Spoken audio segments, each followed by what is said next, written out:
மது அருள்மிகு கபாலீஸ்வரர் என்று கம்பீரமாக நாக வாகனத்தில் எழுந்தருளி அழகிய மச்சக்கண்டி விவாக திருக்கோலத்தில் திருவீதி உலா வந்து பக்தர்களுக்கு அருள் பாலிக்கின்றார்.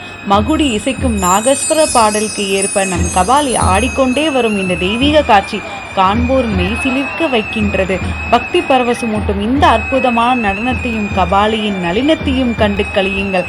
தென்னானுடைய சிவனே போற்றி, எந்நாட்டவர்க்கும் நிறைவா போற்றி.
Stay tuned to Meenasom 3523 channel. அடுத்த வீடியோவில் உங்களை சந்திக்கின்றேன். டாடா, பாய்.